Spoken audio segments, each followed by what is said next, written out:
రకమైన వైద్యం అందించడము అనంటే, పేదలకు డబ్బులున్న వారికి ఒకే రకమైన వైద్యం అందించడము అనంటే ఇది. పేదింటి అక్క చెల్లెమ్మల సాధికారత కోసం,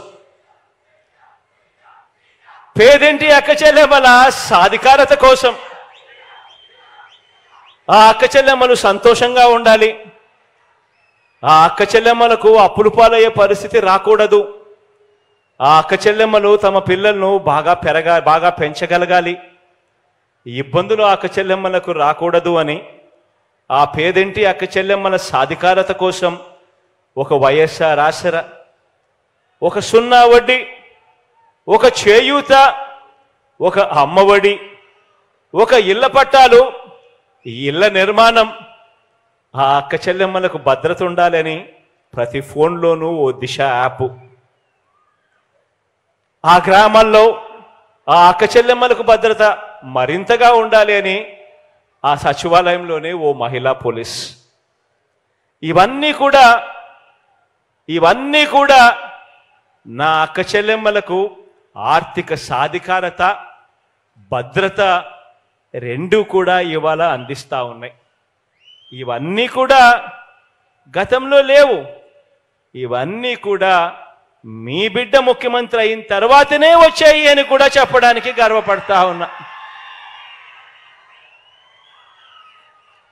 ఈ పథకాల ఫలితంగానే అక్క చెల్లెమ్మల ఆర్థిక సాధికారత పెరిగింది.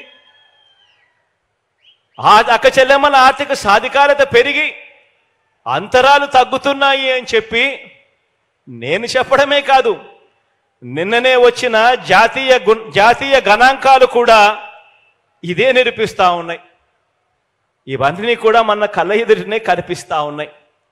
ఇది అక్క చెల్లెమ్మల మధ్య ఆర్థిక అంతరాలను చెరిపేయటము అనంటే ఇది.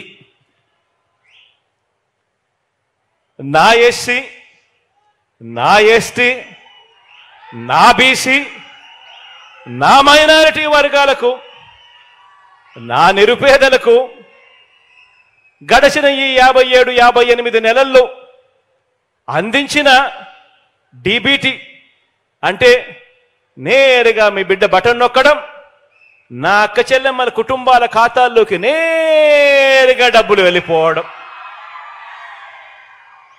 ఎక్కడా లంచాలు లేవు, ఎక్కడా వివక్షకు చోటు లేదు.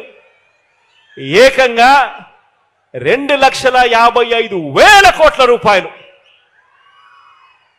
10 రూపాయలు కాదు, 20 రూపాయలు కాదు, ₹1,00,000 కాదు, 10 లక్షలు కాదు, ఏకంగా 2,55,000 కోట్ల రూపాయలు నేరుగా నా అక్క చెల్లెమ్మల కుటుంబాల ఖాతాల్లోకి ఇంటింటికి అందించిన ఈ డబ్బులో 75% పైచిలకు ఈ పేద సామాజిక వర్గాలకి నా నా నా నా నేను పిలుచుకునే ఈ పేద సామాజిక వర్గాలకి ఏకంగా 75% పైగా అందించగలిగాం. ఆ సామాజిక వర్గాలన్నింటికీ కూడా గతంలో ఎప్పుడూ కూడా జరగని విధంగా, గతంలో అందని నామినేటెడ్ పదవుల్ని, ఇంతకుముందు గతంలో ఎప్పుడైనా కూడా నామినేటెడ్ పదవులు ఎక్కడికైనా వచ్చినాయి అనంటే ఆలయాల్లో బోర్డు చైర్మన్లు కానీ, మార్కెట్ కమిటీలలో ఉన్న చైర్మన్ పదవులు కానీ, మేయర్ పదవులు కానీ, మున్సిపల్ చైర్మన్ల పదవులు కానీ, జెడ్పీ చైర్మన్ల పదవులు కానీ, డెప్యూటీ సీఎంల పదవులైనా కానీ, స్పీకర్ పదవులైనా కూడా, కౌన్సిల్ చైర్మన్ పదవులైనా కూడా, ఇటువంటివన్నీ కూడా గతంలో రావాలి అని అంటే నామినేటెడ్ పదవులు ఎక్కడైనా కూడా ఇయ్యాలి అని అంటే ఇటువంటి పదవులు కానీ, ఈ నామినేటెడ్ పదవులు కానీ ఇవేవైనా కూడా రావాలి అని అంటే కేవలం పెత్తందారుల మనుషులు మాత్రమే అనుభవించిన ఈ నామినేటెడ్ పదవుల్ని ఏకంగా చట్టం చేసి మరి 50% పేదల చేతుల్లో పెట్టింది కూడా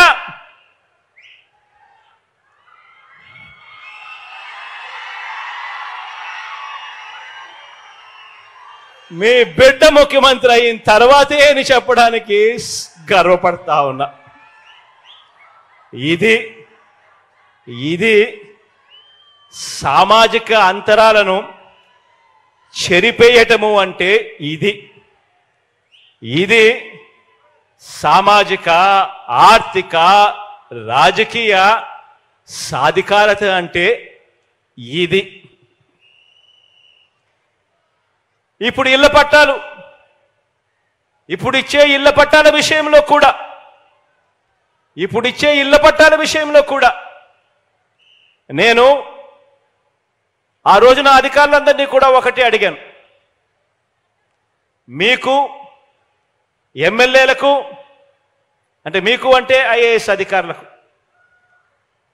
మీకు ఎమ్మెల్యేలకు, ఇతర ప్రముఖులకు గవర్నమెంట్ ఇచ్చే పట్టాలు ఎలా ఇస్తోంది అని అడిగాను. దానికి వేరే పద్ధతి ఉంది అని చెప్పారు. అప్పుడు నేను ఒకటే ఆదేశాలు ఇచ్చా,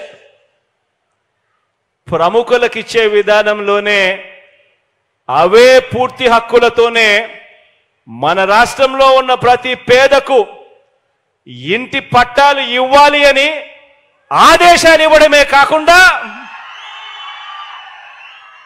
దాన్ని చట్టంగా కూడా ఆమోదించి చట్టంలో కూడా మార్పులు చేసి ఈ రోజున నా పేద కుటుంబాలన్నింటికీ కూడా అవే పూర్తి హక్కులతో ఈరోజు పట్టాలన్నీ కూడా రిజిస్ట్రేషన్ చేసి కన్వేయన్స్ డీడ్ నా అక్క చెల్లెమ్మల చేతుల్లో పెడతా ఉన్నాము. ఈరోజు జరుగుతూ ఉంది. ఇది మీ బిడ్డ ముఖ్యమంత్రి అయిన తర్వాతే అని కూడా చెప్పడానికి కూడా గర్వపడతా ఉన్నా.